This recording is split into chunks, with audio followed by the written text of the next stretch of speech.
Hello, hello, my beautiful darlings. Welcome to this reading. Let's talk about that beautiful thing called ego, right? Okay.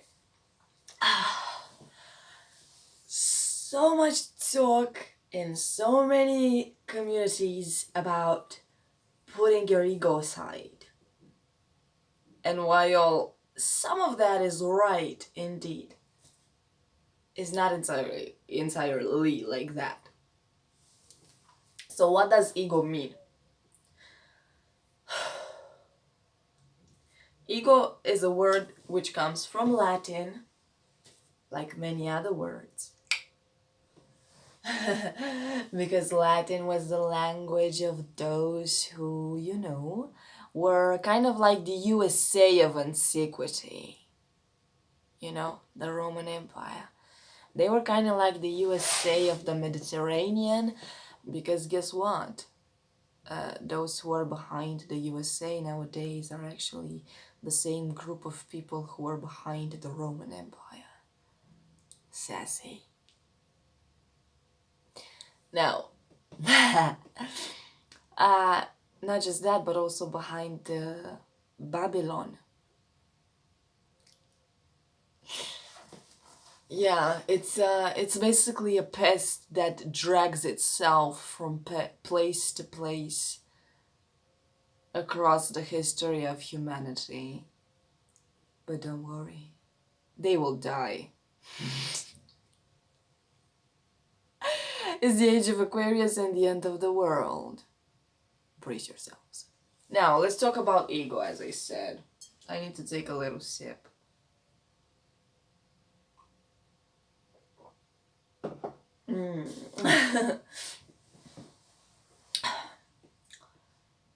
Ego comes from Latin and it means I, me. Ego. It's literally the word in Latin for me, I.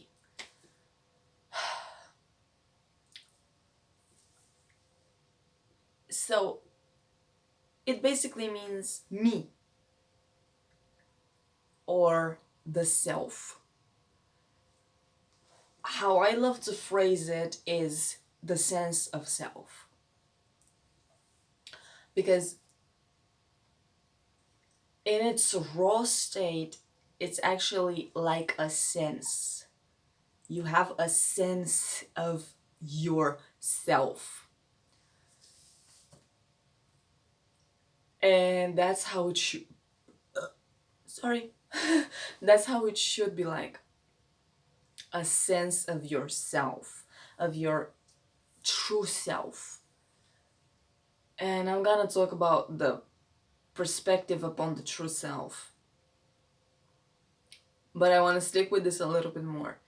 It's a sense. It should be, first of all, perceived as a sense of self. Nowadays, it's no longer that. Nowadays, it's just me, my way, me. But the worst thing is that those people who yell out loud, me,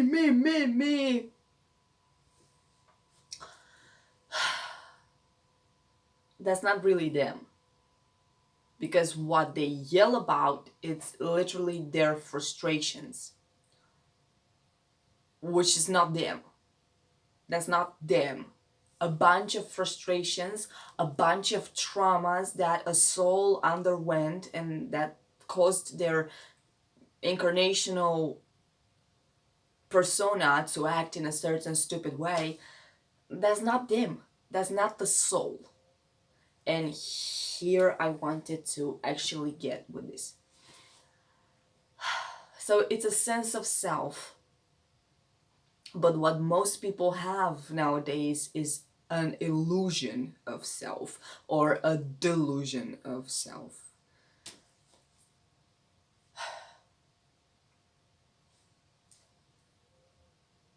Thing is that you exist. So you are. I am. Ego sum in Latin. I am.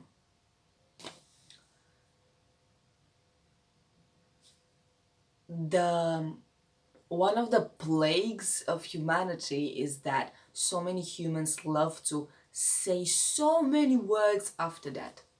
I am this and this and this and this and this and this and this and this and this and this and I am. Insert name here, insert age here, insert nationality here, insert ethnicity here, insert job here, insert studies here, insert marital status here, insert, I don't know. People have been trained into making identities for themselves out of a lot of stupid shit. Nationality is one of those most devastating examples. Like, you've got centuries of people stupidly killing one another because, oh, I am born in this country, therefore this country shapes my identity. I am born in this neighboring country, therefore I'm an enemy of yours. So we must kill one another. Like, literally, that was the history of humanity for centuries.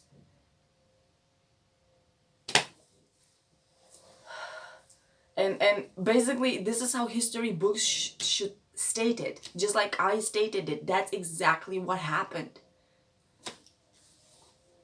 People were trained into killing one another because of stupid ideologies. Ideologies.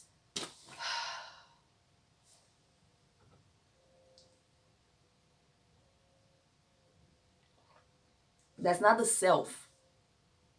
That is what people in the spiritual communities call ego, and they tell you to throw it off.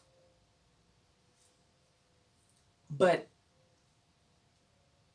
that's not really the self. That's the illusion of self. That's a bunch of illusions, a bunch of human-made identities. And some of them are not really human-made. They are made for humans, but not by humans. Now, the real sense of self, the one you should never throw. Who are you?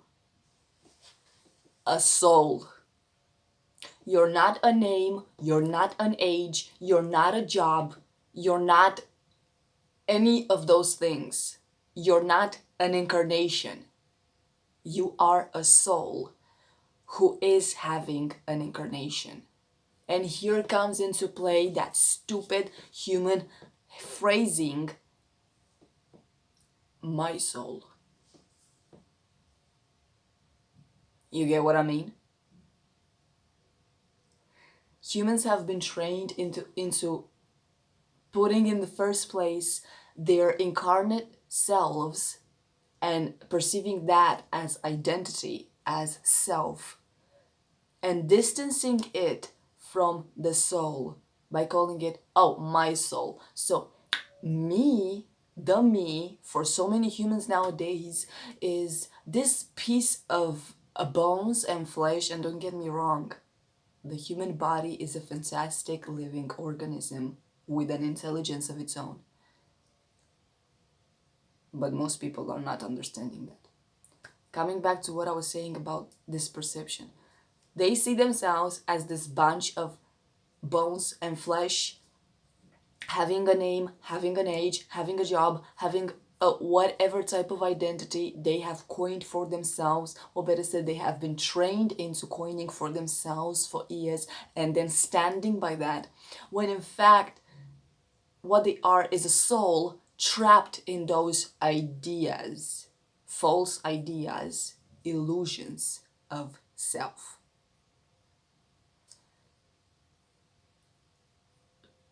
That nowadays, this is one of the biggest challenges of a soul coming incarnate as a human on this planet in this current era is that they are given this variety of identities to choose from depending on the kind of traumas they went through. That's literally what it's all about. And at the same time, as I said, they are trained into saying about themselves, their real selves, the souls. Oh, myself, my soul, my soul.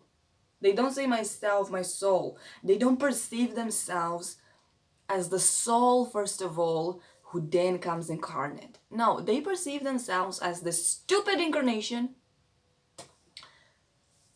and then the soul somewhere in space floating around.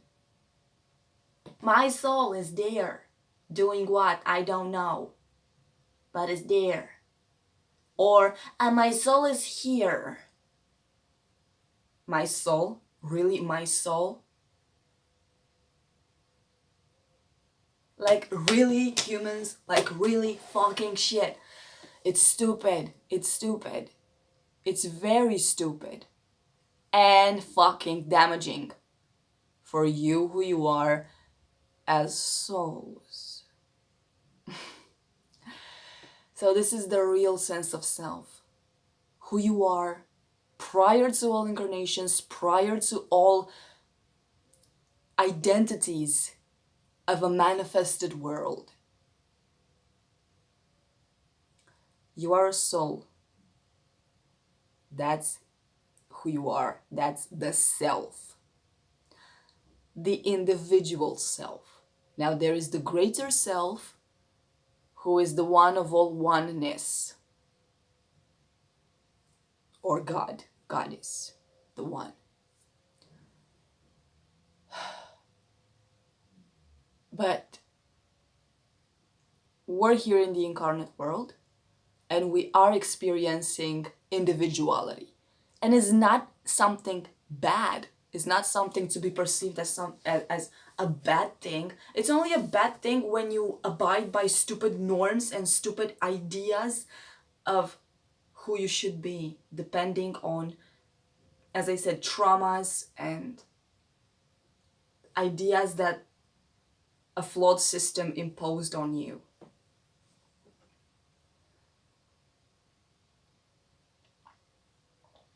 And now I will give you some astrological wisdom to aid you in this journey of the incarnate and to aid you in your sense of self and in your evolution. And I will encourage you, I will always do this, to work on this and implement this heavily into your psyche. When you say me, to perceive yourself as the soul who you are. Not me, this incarnation. Yes, you can also say me, this incarnate self, experiencing this and this and this. It's okay to say that. But to go on living with this notion of your soul, you're basically splitting yourself from yourself. No, that's exactly what they want, to keep you trapped in here. Fuck it. You're a soul. So whenever you say me, have this sense of you, the soul. That's why I say it. It's a sense of self. Please understand this. Okay.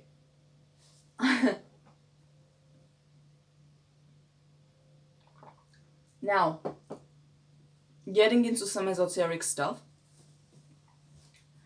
Getting into the wisdom of the zodiac. I'm so gorgeous. Now, see, parentheses. why am I doing this? Why am I doing this video? Why am I so fabulous talking about this? Because I have a strong sense of self, an integrated sense of self, and I'm able to manifest wisely for myself and powerfully.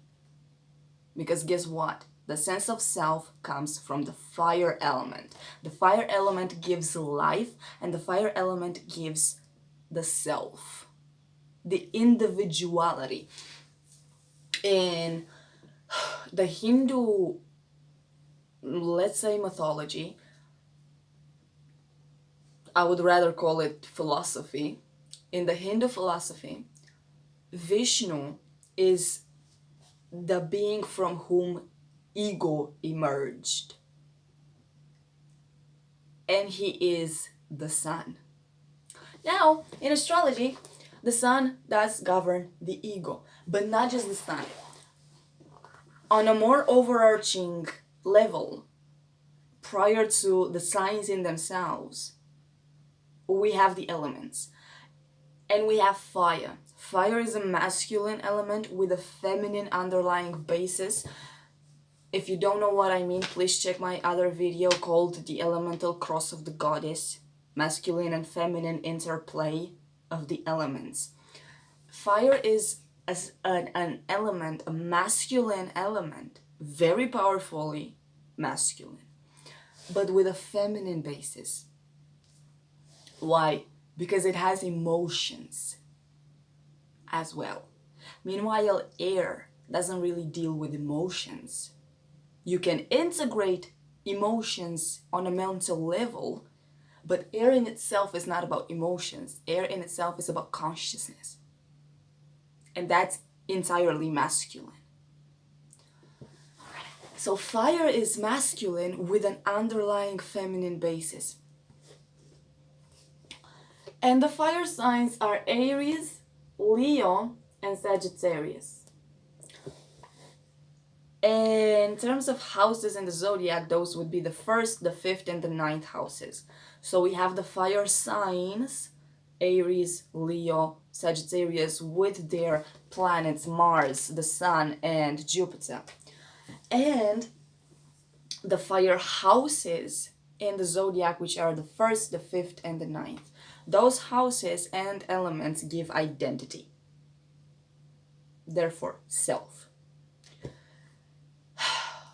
And those houses in the zodiac, regardless of the sign, will give you the sense of identity, the sense of self for the incarnation.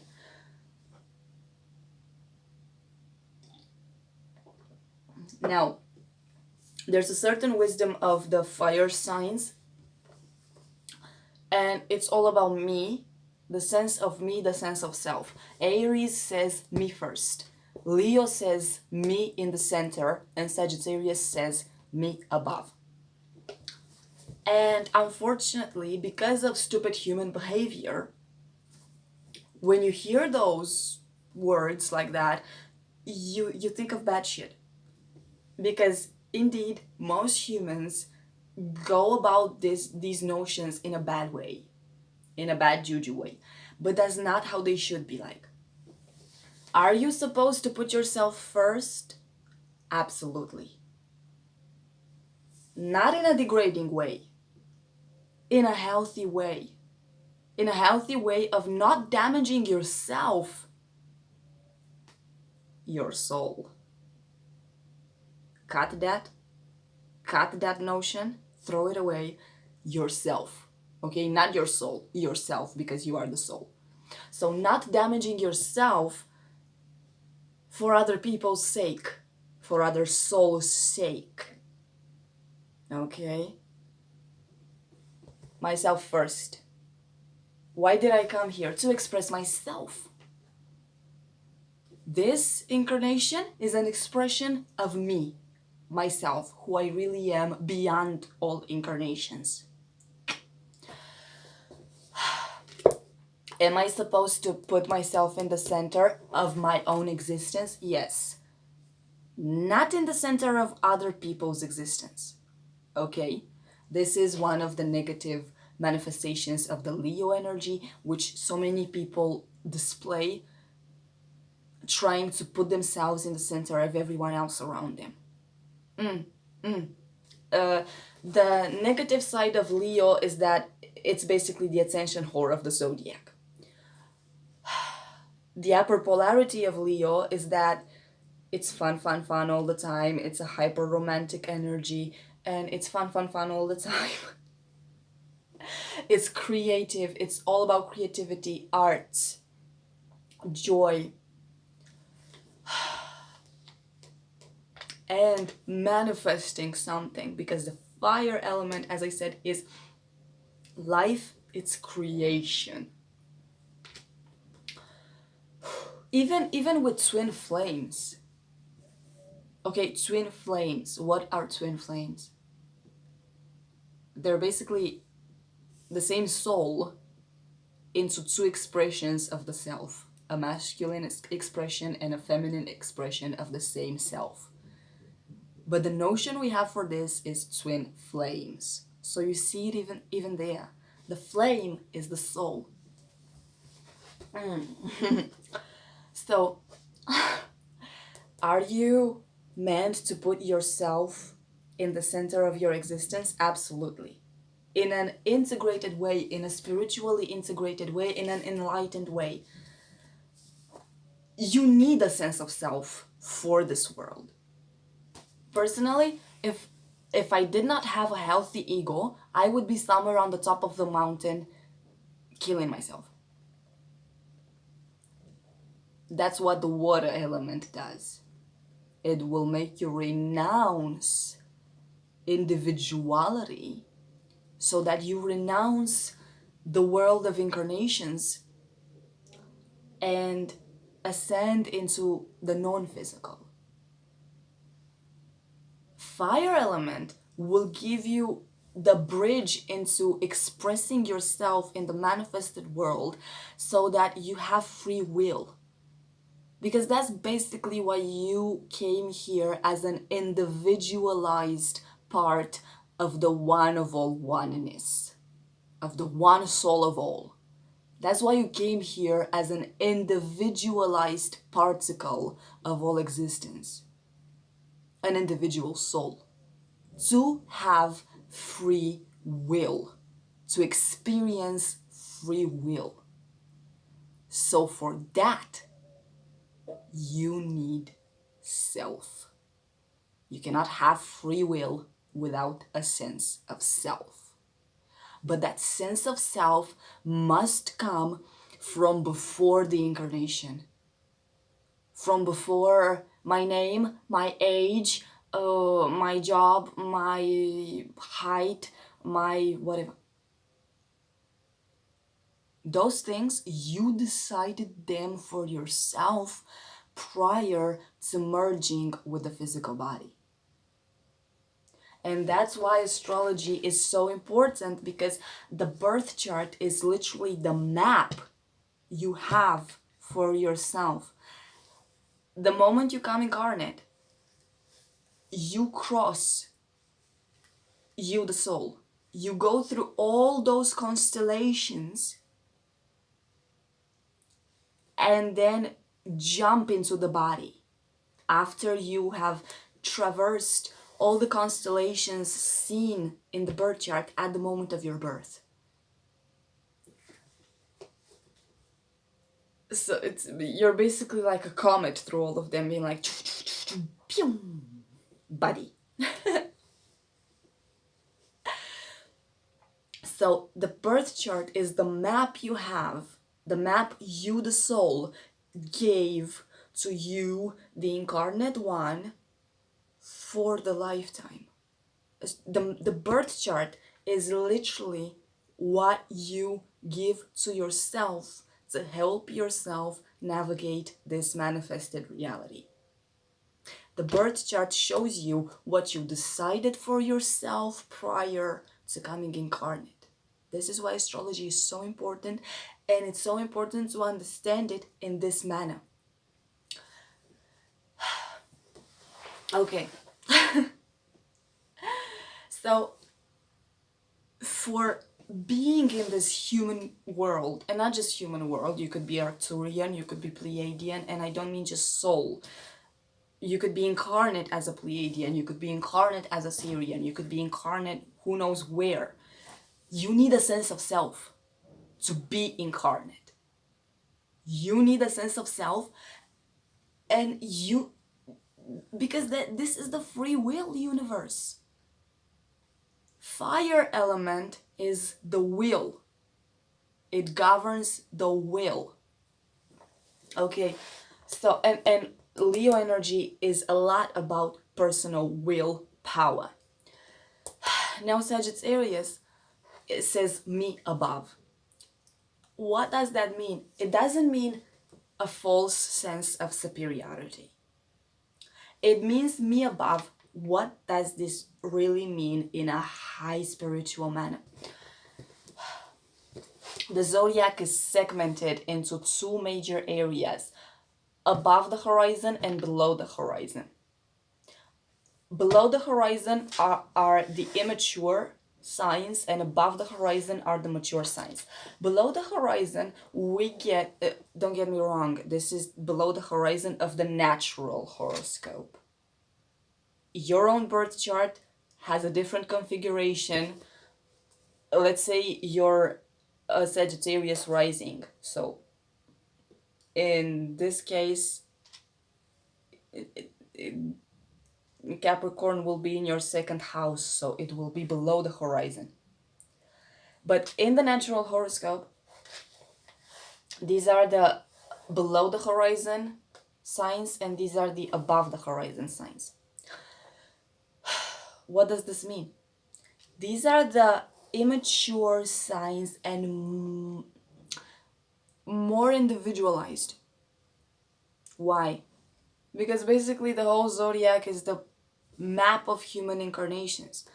You're meant to experience yourself, experience senses, experience mind, experience love and family and connection, experience will and creativity, experience like having service, offering a service to the community, experience relationships, experience ego death, experience the above horizon. This is what I wanted to get. And then experience authority, then experience truth, then experience transcendence. This is basically the whole map of human incarnations.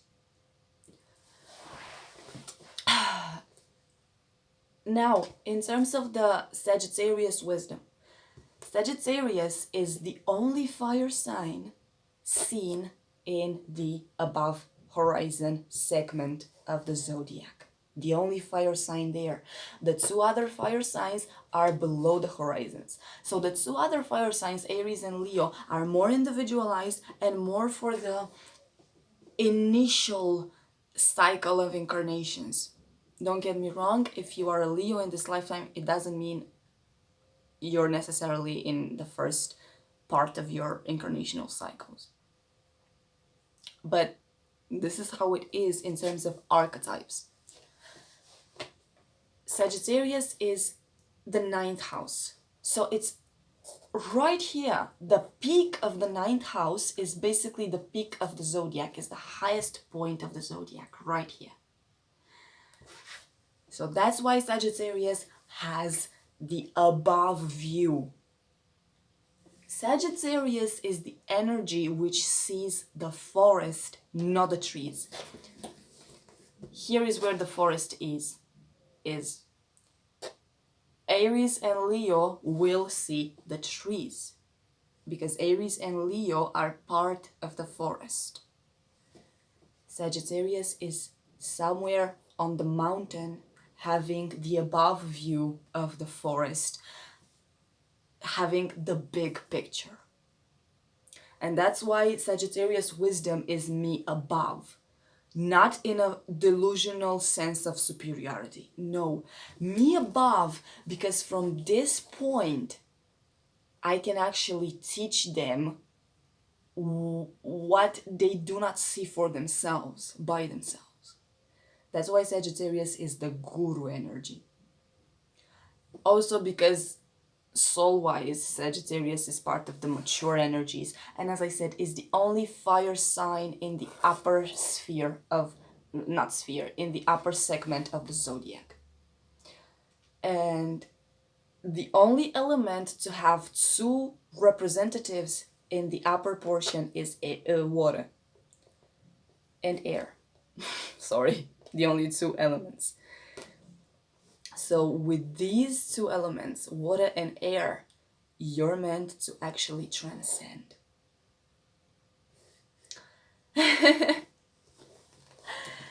So I hope this video has helped you in better understanding your own sense of self, your own self. And please renounce that stupid saying. Do understand that the self is the soul. Literally. And you came here to experience free will, and you came here to experience free will in a healthy, stable way, in a powerful, energetic way, and that's all about the fire element, and that's why I'm giving you this teaching right now to fucking integrate it into your own being and be able to manifest joyfully and wisely for yourself. Which means that you're not going to manifest things for the evolution of you, the incarnate self, but the evolution of who you really are beyond all incarnations. I love you. Shine.